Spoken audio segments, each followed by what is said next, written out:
I will be available before it starts breaking up. I've got about 15 to 20 minutes before I'm hitting a kind of a, well, I should roll through there pretty good because we're up so darn early. I'm about 8 hours or so from home. It's been a good drive so far. I was able to leave at 4 o'clock in the morning, which was really nice. So make sure I'm doing good. Sorry about that. Hey guys, hopefully let me know you guys can hear me. We're on the road, so that's like the first thing is to give me a thumbs up. Let me know you guys can hear me. Dream of blue skies and sandy beaches. It's nice to see you. I hope everybody is doing well. Lila's doing well. She's been very quiet and just she deals with the travel. She doesn't necessarily enjoy the travels, so to speak. So I'm hoping everything good. Great. Okay, great. Good morning. Good morning. Can you guys all see me and everything? Give me a thumbs up. I can't read. I can only read sign language. So give me some thumbs up and let me know you guys can hear and see me. That would be the best. So I can see that we got people. Hello. Okay, perfect. I'm starting to see some of the thumbs up. Perfect. Love it. Love it. Love it. Okay, thanks. Yeah, I'm driving, so I can't pay attention to chat, so just keep that in mind when we're on the road. So, I mean, occasionally I can look over and just see something, but it's not print. I don't have the glasses on. I got sunglasses on, but not reading glasses, and your print is like, I don't know, smaller than a dot. So, everything I thought went well. I am super, super thankful that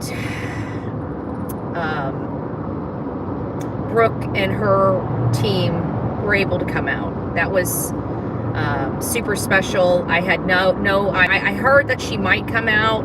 I had no idea, that people that heard about our organization or our event actually took the time to reach out to her. So I thought that was really, really awesome. I thought, because I don't think she's from Sumner County. I think she's from like maybe Nashville. I think her and her friends came from like an hour and a half away to be there. That it just shows you people get together for common good. And at the end of the day, that community is struggling, and a child's, disappearance and him being found hangs in the balance, because you've got corruption there, you've got incompetence there, you've got a whole host of other things there, arrogance, stuff that should not be in law enforcement you've got. And, at the end of the day, government and our politics were done a lot differently. Our crime or everything was done a lot differently.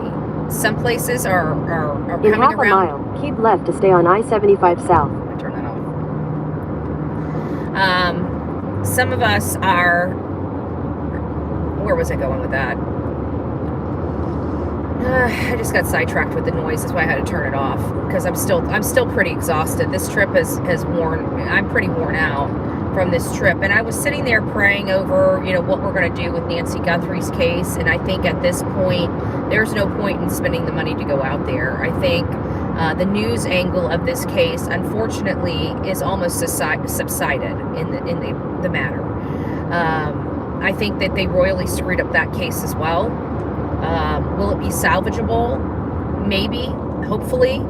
But after the realization of that one vehicle that was a few minutes away, which would actually show that somebody was trying to avoid cameras in the area, the government cameras, and going back roads to get Nancy out, which seems like that would be what somebody would most likely do, no? And then come to find out that wasn't even entertained by law enforcement, and law enforcement did not go out as far as maybe they should have to identify a vehicle. Is this the vehicle? Jennifer Coffindaffer is saying, nope. Brian Enton, on the other hand, is saying not so fast. Her phone pinged last on her, her pacemaker pinged last at 2:28? And 7 minutes later, a car looking like it's speeding by at that time of night. And to get from Nancy's house to that house for that car to drive by would have been the exact timeline. The exact timeline. Because her pacemaker had disconnected by a certain time. And if you calculate how many minutes from her house to get to where that camera was pulled, it's the exact time from the disconnected pacemaker. So I'm not willing to disregard this yet, and I'm going to analyze that video because I bet you we're going to find it's a gray SUV. What do you bet? What do you bet that vehicle that passes by is going to be a gray or light colored SUV? I think that's going to be ultimately what we're going to see. And why is that important? Because even though law enforcement did not say that there was a vehicle that they were searching for, we know based upon the very public raids that they did, and the two vehicles that they publicly impounded were gray SUVs with kind of a pointy front end, or a more pointy front end versus a boxed front end. So I think that if it comes to be a gray, which I'm gonna stick on gray, because both of those vehicles, Carlos's and Luke's, were almost the same color gray. So I'm gonna stay with a gray SUV. I bet you if we stop that, does anybody, I can't read the chat, so it doesn't really matter. Maybe somebody can go check that out and see if it is a gray SUV that passed by that camera. Maybe maybe because of the night vision, you won't be able to tell the color. It may just show a light colored vehicle, but I want to slow it down. I want to look at those rims. I want to look at that front end. Is this the same thing that was uncovered in the back of that image with the assailant? It looked like there was a car back there. So where's that car? Has there been any cars that were set on fire that might meet the description of this vehicle anywhere around here? Remember, there was one person that set a car blaze. They were about to take it to a crusher and found out it was associated with a homicide. And it's like, how in the hell are you taking a car from burning on the side of the road and straight to an impactor? What is wrong with people? Does anybody even think that there's a reason why the car's being set on fire? Like, sometimes I sit here and look around at our government and the people that are policing our streets and wondering, like, what in the hell are you doing with a firearm and a badge? So, you know, it makes me wonder how many things they didn't. And I think that was in the Lacey Peterson. Wasn't that in the Lacey Peterson case? There was a vehicle that got caught on fire or something. I know about the van with the mattress in the back. That thing, that was, but I know there was another case that we covered, maybe not just surfacely, not a deep cover, but that had a vehicle that was burning, and they were taking it, they literally had it towed, didn't process it, didn't think anything of it, had it towed, come to find out it was associated with a homicide. Like, I don't understand. They should have a protocol that no cars that are burnt on the side of the road, unless you know that they were from driving. We see all the time, you know, a car catching on fire on the interstate, and that has no possibility of being, you know, something bad. At least we hope, right? But if it is, it's going to be known right away, and we're going to know who was driving that car because it's on the interstate. But when you have a car in the backwoods or in the country being burnt, typically that indicates that car was a party to a crime of some sort, even an insurance crime, right? If a car is being burnt for proceeds, that's fraud. So no matter how you look at this case, or any case for that matter, that has a burning vehicle, I would think that an extra level of scrutiny needs to go into why somebody's setting a vehicle on fire. It's insanity. And I don't think that there should ever be a burnt car, unless it's found on the side of the road with its owner, should ever be taken to a towed off and straight to the impactor. That's stupidity. Absolutely stupidity. So, long story short, guys, That was, I'd like to know if there's anything like that, because obviously she was taken out. The person was obviously smart enough to take her out because of maybe transfer DNA and stuff like that. He obviously was well prepared to not transfer his DNA anywhere on that property. But it doesn't mean that he didn't. And it also doesn't mean,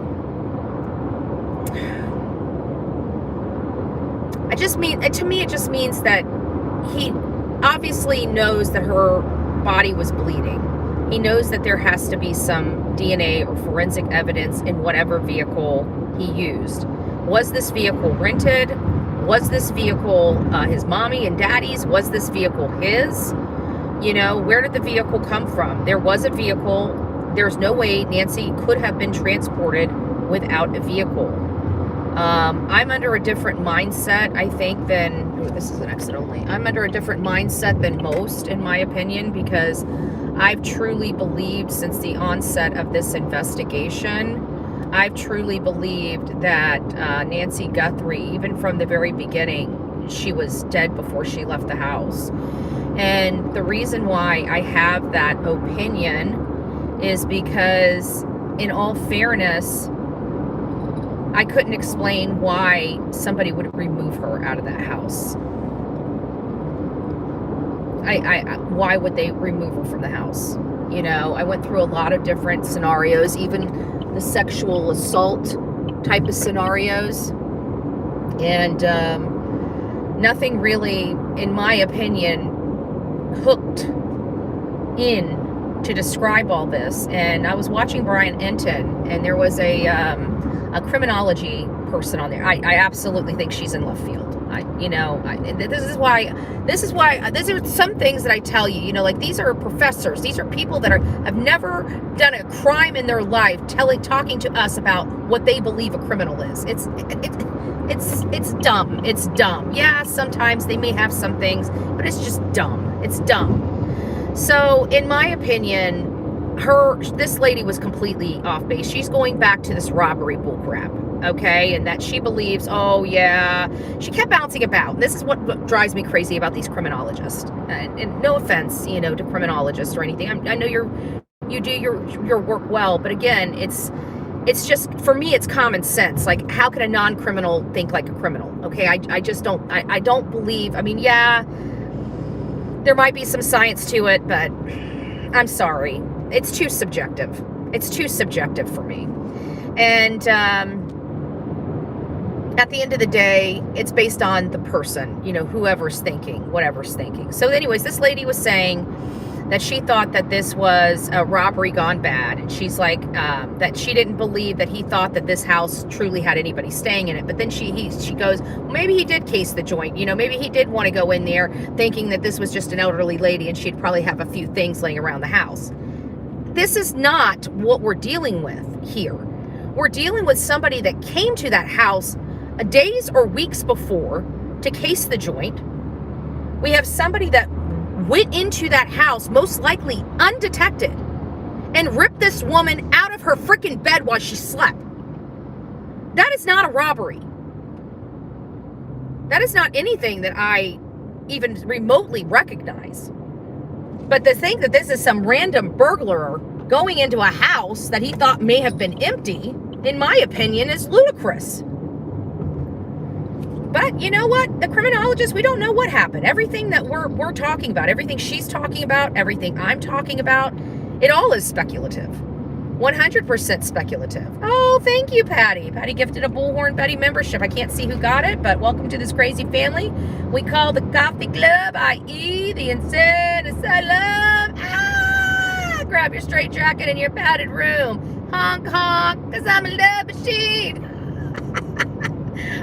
I don't need my buttons today. I don't need my buttons. Can you guys hear my voice? My poor little voice. I need some honey so bad. And my throat doesn't hurt. I just, we were pretty loud, and my poor little vocal cords aren't liking, aren't too thrilled with me today.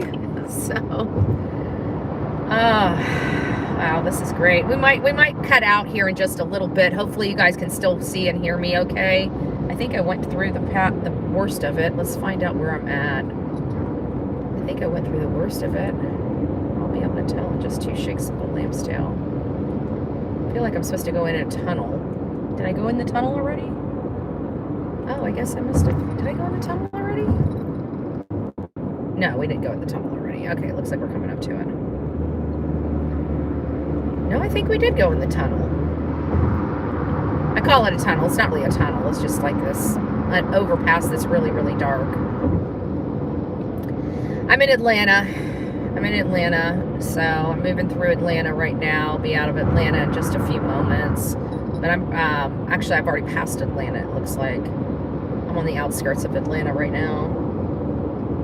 So I'm making pretty decent time. We've had one, there was a lot of fog out this morning. I was in Tennessee. It didn't really affect me in Tennessee, but I noticed that when we crossed over the state line from Tennessee, oh, here it is. Here's the little tunnel looking thing. It's really dark. We're about to go under it. It might cut out. Hold on. There. This is what I call the tunnel. I don't know why. It just feels like a tunnel. Just feels like a tunnel. Sometimes you feel like a nut. Sometimes you don't.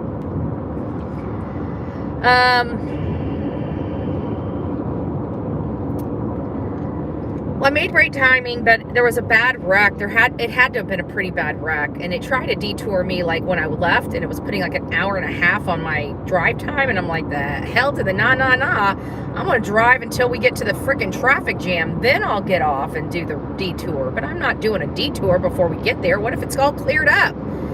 So I get there, remember, it was going to take me an hour and a half out of my way first thing in the morning, and I get to the freaking traffic jam. It does detour me, but it only detours me for 20 minutes, you know, not a full hour and a half. So I'm glad I made the decision. So I trusted my gut on that, and it barked at me like it wanted to change my my route. I think it triggered a dozen times at least. Like, it really wanted to add an hour and a half to my time. Like, it really wanted to add an hour and a half to my time, and I just wouldn't let it. I turned the phone off, to put it back on, did my route. It kept forcing me into this route, and I just kept screwing with Google, and I forced it to push me through to I-75, and it did, and I did a detour for 20 minutes. They were trying to take me off the freaking road for an hour and a half. Hell to the nah. So now I'm back on I-75. Yes, I'm fully through Atlanta. I thought we must have talked through Atlanta. I just didn't even realize that I had gone through Atlanta, but we're through Atlanta. That was Atlanta. And that's Atlanta at 9:44 in the morning. That's not bad at all. Not even hardly. Everybody's at work now. Coming through during morning rush hour traffic and evening and lunch. People forget about lunch traffic. I always try to hit this here before lunch. If I can get it here before lunch, I'd like to either hit it before lunch or around like after 2:30, you know, but anything after 2:30 gets you where you're going to be like nighttime. Like, ugh, I don't like driving in mountains and backwoods at night. It unnerves me because there's so many turns. You don't know about deer and other things, and I drive it. I just try to avoid it if I can, just for safety purposes. But anyways, so what did we accomplish out doing what we did? I think it did apply pressure. I think the community is going to start asking questions. I think that at least the people in downtown that heard that participated. There was a lot of people that drove by several times just to honk, folks. Okay, there was people in the community that were driving around honking horns. You know, just that's all they were doing. They weren't part of our thing. They were just circling around and honking their train horns, and just a lot of different horns we heard, you know, some really, really loud. Those really got us going. Those horns got us going, toot, toot, you know, and it was good. I really enjoyed it. Everybody came, like the afternoon. The morning was a little bare. I got to be honest. We had several people there because we were back and forth on time. We had to modify stuff because of the weather. When we first were doing this, the weather looked clear for the whole week. But then as it started getting closer and closer to the time, we realized that the weather looked like it was not going to cooperate. When we started heading down to Tennessee, or up to Tennessee, we were looking at possibly having to cancel or do something with the event for Sebastian. We weren't going to cancel it. We were just going to have to modify a little bit, because it was supposed to rain all day on Sebastian's Day. And when we got there, the first day, I looked at the weather, and it looked like it was going to stop raining at noon. And then after the second day, we looked at the weather again just to get a better update, and we realized the weather is coming in overnight, and it should be cleared up first thing in the morning. And we were like, yeah. But out of an abundance of caution, all the people, kind of laid back a little bit, and we had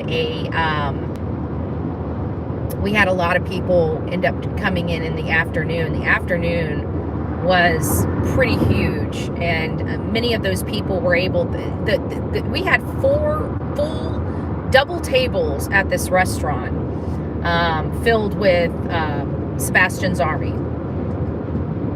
There was at least 30 to 35, or maybe even, I don't know, I think about 35 people that joined us for dinner.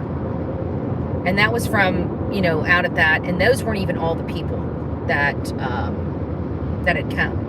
We had some people that rotated in, like came in one day and didn't come back the next, and stuff like that. We had a lot of people off the roads, ask us questions.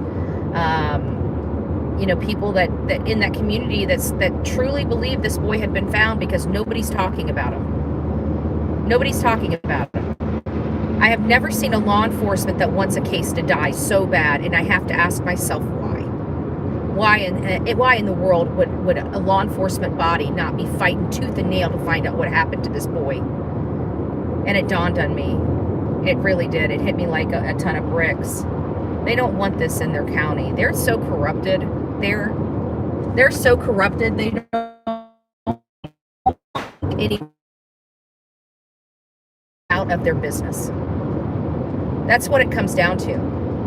This turned into a national interest case in one of the most corrupt towns in Tennessee. That's why. They want us out. They don't want us poking around at all. So you know what that tells me? We need to start poking around. There's something that they don't want us to see. There's something major going on in that county that they don't want us to know about. I trust my gut on this. I'm going to trust my gut. And my gut is telling me that there's something going on in that county that probably has nothing to do with Chris and Katie. But just by this and having the FBI and all these people, there's something. I don't know what, but I feel like there's something. I have never seen a sheriff's body sit there and say, well, this case baffles us, but we're just waiting for that one lead to break this case wide open. Well, how are you going to get that one lead when everybody thinks this child has been found? When nobody knows this child is missing, when nobody's talking about this child. This is the only child that they've got missing in that community, and they won't even talk about this child. They shame you for putting up a flyer. They shame you for putting up a flyer. They want to arrest you for putting up a flyer of a missing boy. They are the most sick, disgusting community of governments.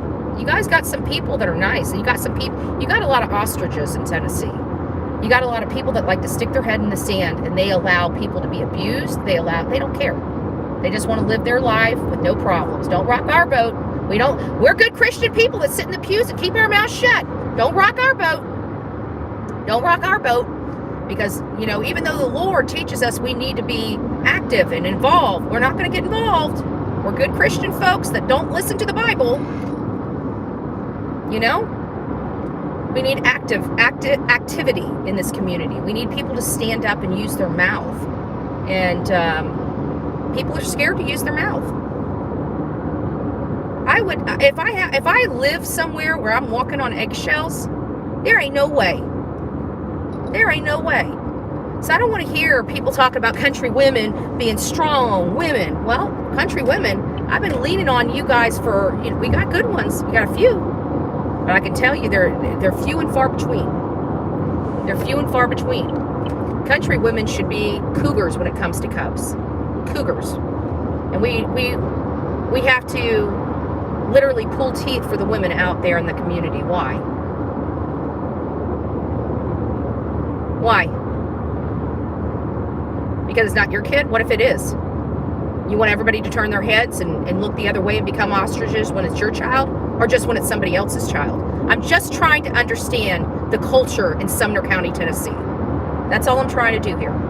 Because it seems like everybody's okay with it being somebody else's child. Everybody's okay with it being somebody else's problem. And then they wonder when it becomes their problem why nobody is there to help them. Where were you when somebody needed your help? It's called karma. And I can tell you the state of Tennessee is no state for children. They do not protect children. I've looked at their laws. They're doing laws now, but they're not. I mean, they know that they need to be a hell of a lot more than they are, and they're still doing baby steps with their criminal law code. I can't. I think I have just come to accept that Tennessee is just a disgusting predator state. They represent the predators that prey on children. They don't really represent the children. And that's sad. And we got Marsha Blackburn talking about farmland. I just want you guys to remember that. When you go to that ballot box for Marsha Blackburn, she was talking about farmland when we're having kids yoked up and essayed and trafficked and everything like that. She's talking about farmland. She's talking about China. She's definitely not worried about your children in this state. Any politician that is not making law and order a top priority for their politicians and their political talking points, they are not going to get the support of this channel. They're not going to be getting the support of Americans, because at the end of the day, we are sick and tired of being preyed upon. We're sick and tired of our government not doing what is right by us and our children and our families.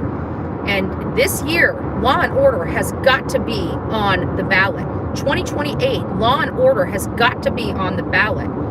And if you guys have a corrupt community and corruption exists, and you live in Tennessee, please reach out to me, bullhornbetty@gmail.com. I've barely even begun with this state. I barely begun with this state. In 10 more years of my involvement here, we'll look at this state and see if we're better off in 10 years than we are today. I have a funny feeling we will be, but it's going to take a lot of work on my part, a lot of work on other people's part to start getting some activity and activism going on throughout the entire state of Tennessee. Maybe they just don't know a better way. So I don't want to criticize I have already criticized, but maybe people will be more open to figuring out a better way of doing things, right? And so we're going to really work hard to find out if we can at least help create a new culture that maybe people will appreciate a little bit more. A culture of integrity, a culture of good doing, a culture of statesmen versus politicians. I feel like we really can capitalize in this community and really make changes, meaningful changes, because the way that they're conducting their business is affecting a lot of innocent people. And the criminals, in many cases, are being able to walk because of various things. For example, Chris and Katie Proudfoot, their family has been putting millions of dollars into that county. Okay? Millions of dollars. They're basically paying the sheriff's salary. Do you really think that they're wanting to arrest those folks? They're going to look the other way for the profit. They're not really doing an investigation. Where's the forensics? The reason why they will not do a press conference is they don't want to tell us that they've never done the forensics. I bet you anything. I bet you anything. Why are we putting up with this? Why is the state of Tennessee and Sumner County putting up with this? This could be your freaking family. You guys are it's a disappointment. Just a disappointment. So I hope people in Tennessee start realizing very, very quickly what's going on. And hopefully they can do something about it. I know I'm going to. Once I find out things and I realize things are illegal, the way they're conducting themselves is unlawful, the county, they're the ones breaking the laws, okay? When I start seeing this type of stuff going on, it's hard for me to turn back. You know, we now, it's just like a lead, right? It's just like a lead. When a lead comes in, what do you have to do? You have to follow it to the end, okay? We now know we have a huge problem in this community, and it has nothing to do with a missing boy. It's an animal all on its own. But unfortunately, we saw the animal. We know it exists in that county, and unfortunately, we can't just turn away and walk away and hope to God somebody else, stands up and starts trying to fix it. That's not in my blood, folks. I'm sorry. I'm just not built that way. There's times I wish I was. Because I gotta tell you, this shit's exhausting. But when I got meat on a bone, I'm gonna gnaw the shit out of it. So we got meat on this bone. There's corruption in that county, and it's got to go. We've got to expose it. Unfortunately, it is what it is. Yes, we have a missing child there, but there's also other things going on there that are keeping this child gone, right? That have kept this case open. And that's the corruption. That's the bullcrap in that county. That's causing all of these problems. So until Eric Craddock is out, until the DA is out, until some of those judges have been replaced, this county's not going to move forward. There's a lot of things that have got to start happening over the next 8 years if they're going to correct the ship. They've got a small window. It sounds like a long time. I can tell you I've been doing this for a really long time. 8 years isn't squat in the grand scheme of turning a ship and correcting a ship. It ain't squat. So just going out and trying to make one change at the ballot box in 2026 and one change at the ballot box is not enough. It's not going to be enough. You guys need sweeping changes. You need a whole bunch of people that are good people that you guys honor and respect to start standing up and go claim those commission seats, go claim those city hall seats, and get into those school boards. Those are how we're going to correct this ship. It's got to be a three-prong method to get into this county and start correcting this ship and pulling some of that corruption out and pulling some of that power back from these people. Because what happens in these counties, I'm just going to give you this educational part and then I'm going to let it go. But what happens in these counties is these politicians, they're VIPs, the people that pay the money, that get them these elections. Even though they come to you and tell you, oh, we're going to do this, and this for you, right? No, they're not. No, they're not. Once they get elected, they do not represent you, the people. They represent those people that funded their election campaigns and only them. So until you find a happy medium with the people that are funding them and you respect those people, right? Because one thing we've done is if you take developer money, you're the Antichrist in Manatee County. Okay? You take developer money, you are the Antichrist. So you're not getting voted for by the people. If we find out and expose that you have developer funds, you're not getting, why? Because we're done. The developers are the monsters in our community that have destroyed our community. So until Tennessee gets like that and says, you got money from who? Yeah, I'm not supporting you because we know you're working for them because they are. We want the people funding their campaign working for us too. So that's how we've got it. If we agree with the politicians, not just the politicians, but the people financially backing the politicians, then we might have a chance as a winner chicken dinner. But you got somebody that's being funded by somebody that's completely opposite from you, then you're a fool. You're a fool. Who do you think they're going to represent? That person that's giving them $50,000 or a couple $1 million, depending on what type of campaign they're running? You think that person there? Do you think they care about They need the money more than they need their vote. They only need your vote every 2 to 4 years. That's it. They need these financial people to be their buddies all year long. Remember that, folks. You got to start getting smarter than these sneaky, slimy politicians.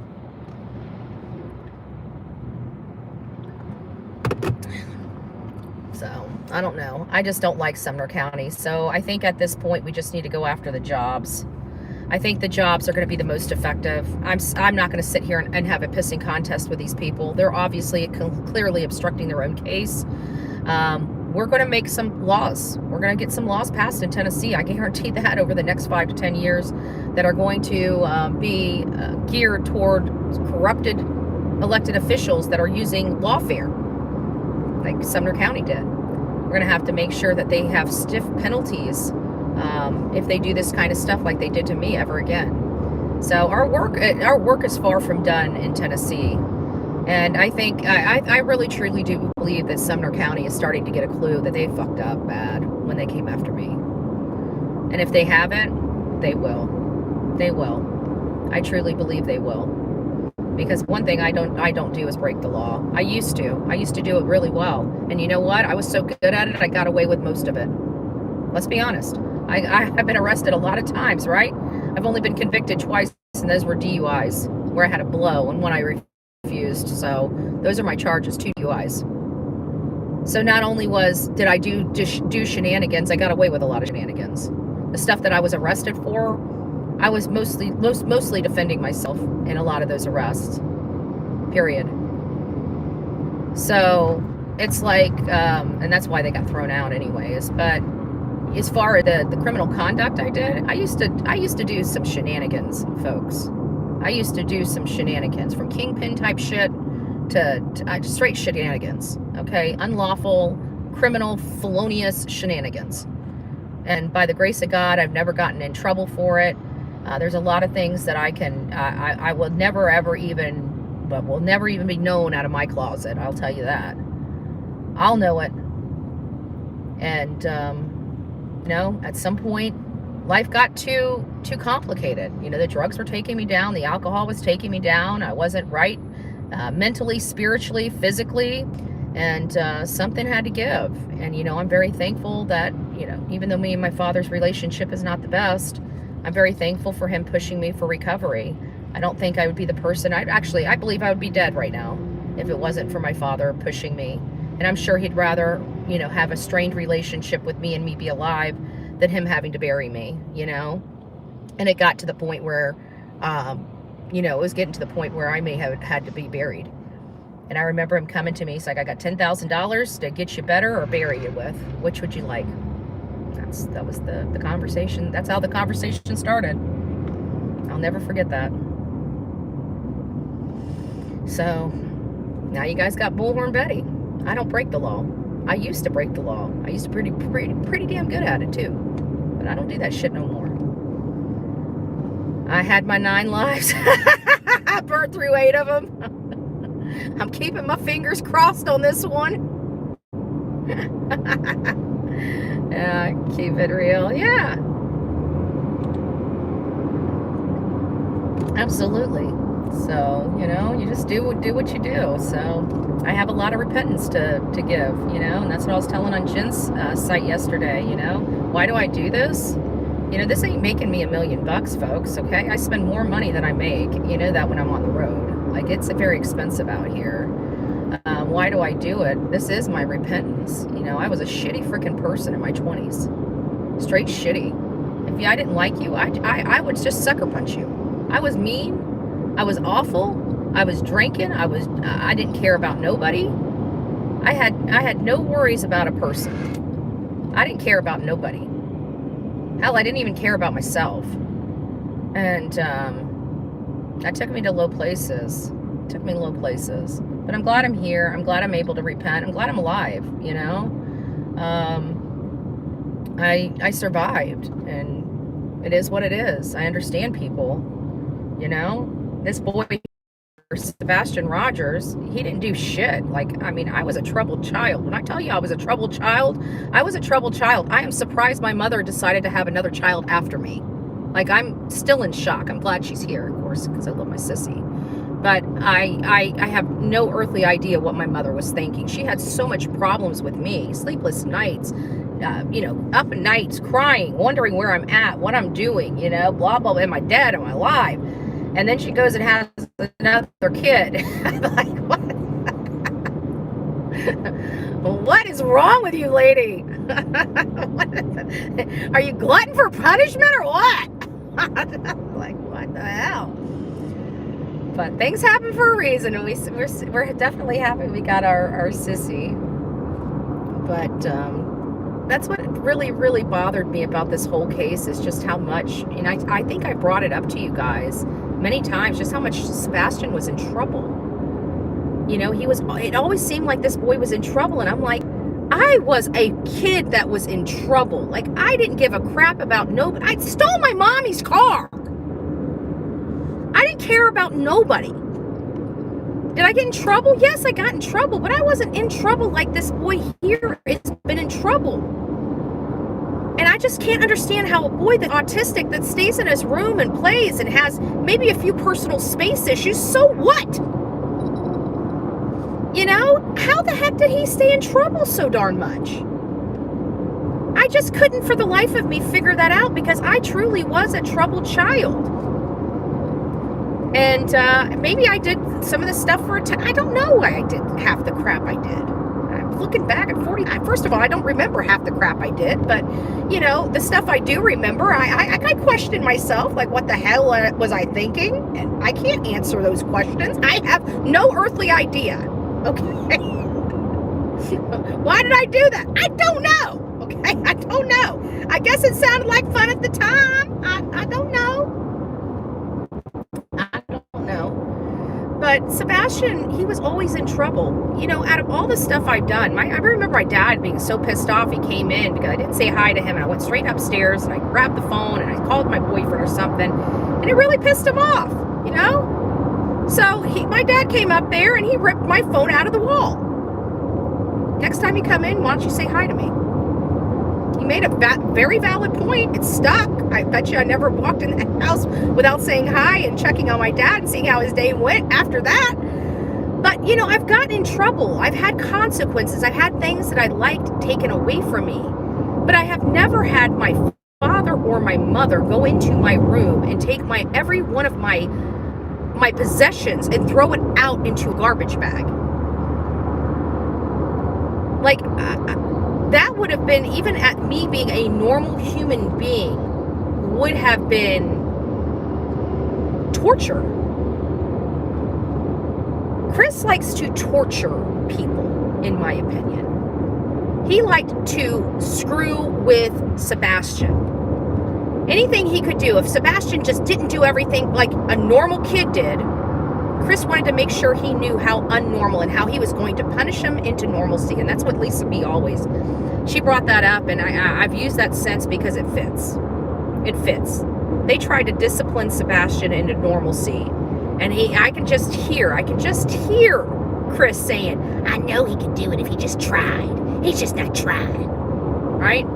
You know why? Because I know what kind of man Chris Proudfoot is. That's why. And he just can't stand. His whole family treated that boy bad. His whole family talked behind that little boy's back.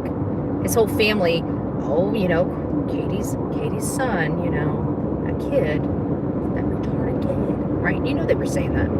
You know they were saying that. Because we heard Chris say that. We heard him use those words. We've heard him use those words. How do we know that? Because the neighbors told us. The neighbors told us. They heard him say those words. So let's be honest here. Let's really talk about how Chris thought of this child and how his family thought of this child. And over the time of constantly putting that in that woman's head and just stop, and always constant, all of her problems, they made sure that she knew all of her problems would end if her son just left. Chris giving her the ultimatum, your son or me. You're not going to be able to handle this home by yourself. You can't afford all these bills by yourself, he tells her. And then he leaves and never comes back until that boy is gone. That boy. And I keep saying that. You guys hear me say that all the time. That boy, right? Why do I say that? The people that have been here in this chat since the beginning know exactly why I say that boy. Because that's the way Chris was referring to him. There were a few things that Chris has said along the way that refer to that boy. And I remember doing a show on it, and it pissed me off. So at the end of the day, when I refer to Chris and Katie, I refer to Sebastian as that boy because of those statements. So if you're wondering why I do that, it's kind of a dig more than anything. But I truly believe it's time for forensics. But who knows? I think Sumner County is absolutely grossly incompetent.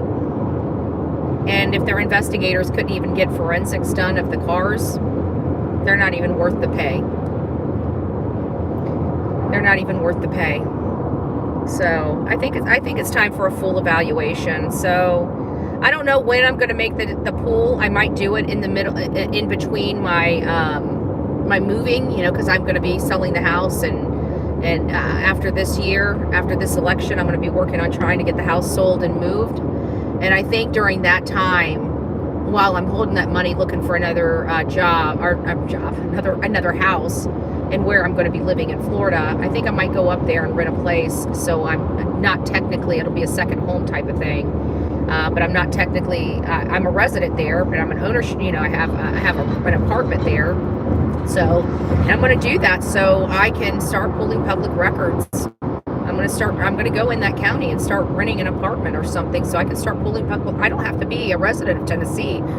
I don't have to be anything. I can be a citizen, because if I'm not going to be there for more than 6 months, I'm not a resident of Tennessee. And I don't plan on being there more than 6 months at a time, right? I'll probably be there for 2 or 3 months at a time, right? A week here, maybe a week here, maybe a month here, month here, month here. Doesn't matter.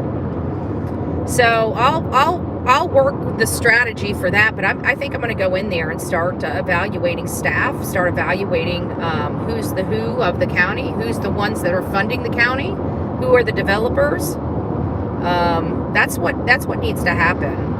And if people are already there, and you guys are little investigators, you guys need to start doing that. You need to start making lists. If you guys want to start getting with me, I'll start coaching you on what you guys can be doing in that county to help turn the ship. And you don't have to do it. You can do it all silently. I mean, there's going to be some things that are going to come in with your name on it. So you have to be prepared for that. They're going to know that you're looking into things, because you can't request public records without putting your name on it. But at the end of the day, if you're ready to make the commitment to correct the ship, I'll start working with you. I'll give you a plan of action, but you guys need a good strategy. And the strategy would be, you have to start identifying the problems in the county. And you may say, oh, well, I know who the problems are. It doesn't work like that, because sometimes you may think that it's this person, but it's not this person. It's the department, or it's the bureaucrat that's telling this person, oh, you can't do this or you can't do that. And they're listening because they're too dumb to go think outside of the box or do any research themselves. And they like, oh, I can't do that. Okay, well, so it may not even be the politician. It may be a bureaucrat behind the politician. So you have to identify the problems in your community. And then you got to start working on removing all those problems from your community. You guys have a lot of unelected policymakers in your county, in Sumner County. They're the bureaucrats. They're the staff. They're the county staff. Some county staffs are good. Some county staffs not so good. Okay? When you have the level of corruption that you see in Sumner County, the staff is corrupted too. So you've got to evaluate the whole damn thing. And that's where education and experience comes in. So I really do think that that's going to be the way to handle all of this moving forward. So we'll put together a strategy. If you're from Sumner County and you're ready, reach out to me, bullhornbetty@gmail.com, bullhornbetty@gmail.com. Trust me, I know it seems like we got a long time to get stuff ready. I've been doing this a really long time. I'm very effective. And I will tell you, no, we're out of time. If we're going to be making changes for 2028, we need to start today, okay? If you're going to be looking for 2030, we need to start today. 2032, we need to start today. You guys are sitting there saying, what? Yes. Guys, I'm telling you, I've been doing this a while. You've got to interview, you got to start getting people in there, you got to start getting people inspired and active, even the politicians, because you need people to replace these people. So you've got to start evaluating people to be put in these positions, people that really care about their community. Look at the people that give, the givers of the community, the people that are there. Pastors are really good.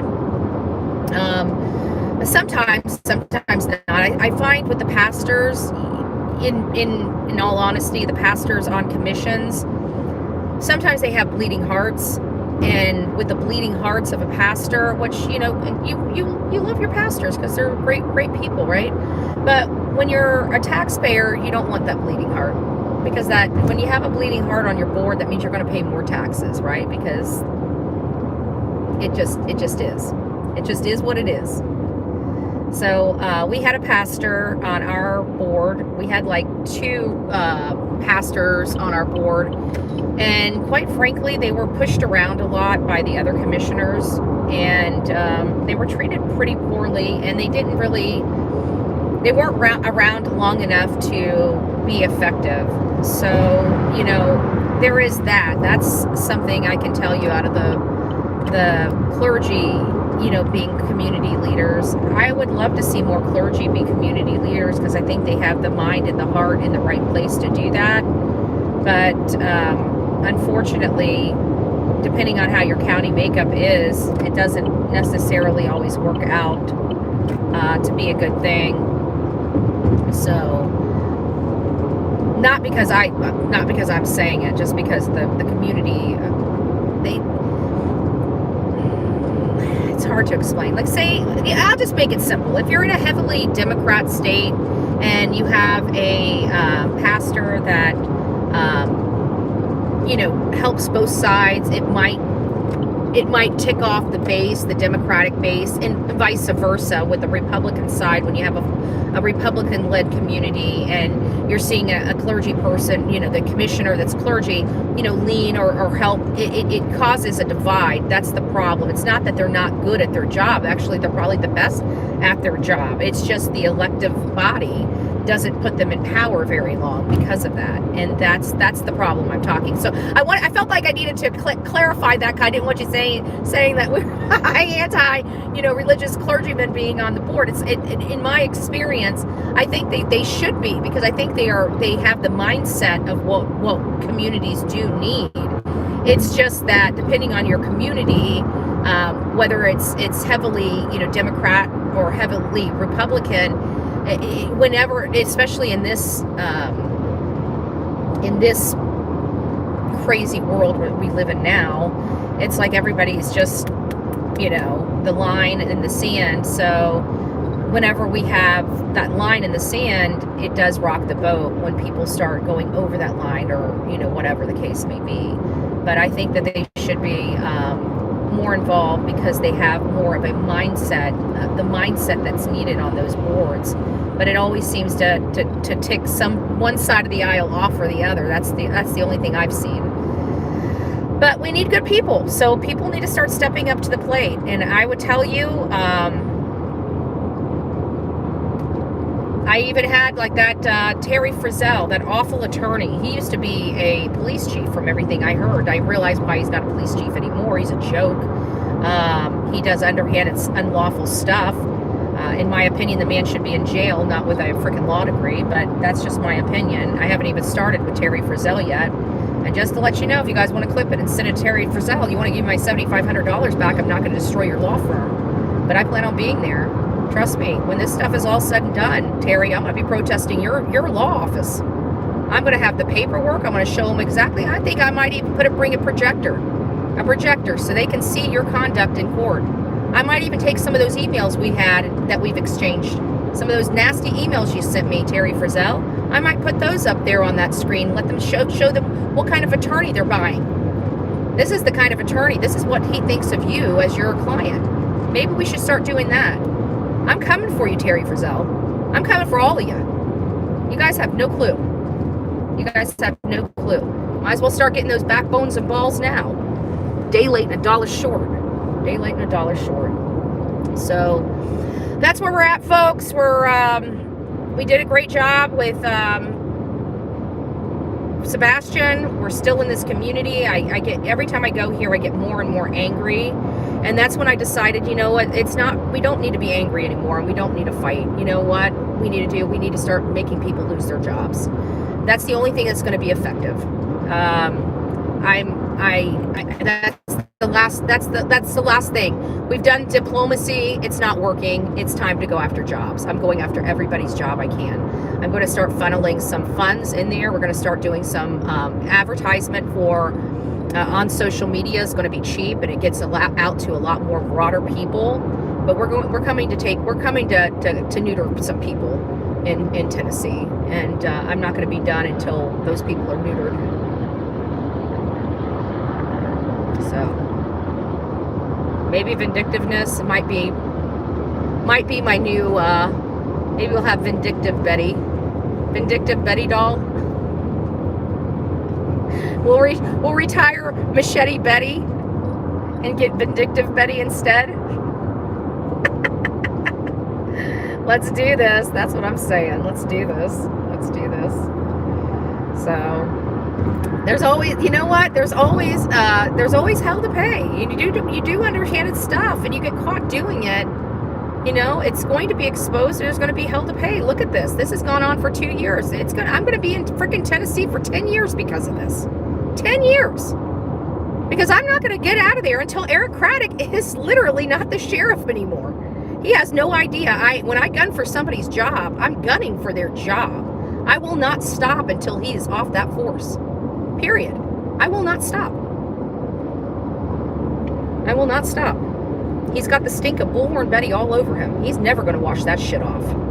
I mean, he can retire. He can stand down. He can resign. If he wants to do that, yeah, fine. But other than that, we're going to start embarrassing the crap out of people. So I'll start getting some advertisements. We'll start working on them. We'll start getting them going. We got 2026. We got 2028 coming up. If we can get some, politicians replaced and turned over in that county to some better people, that'll be a good start in 2026. But I think people need to be active. I don't see, we're coming up to an election. I haven't seen anybody door knocking in Tennessee.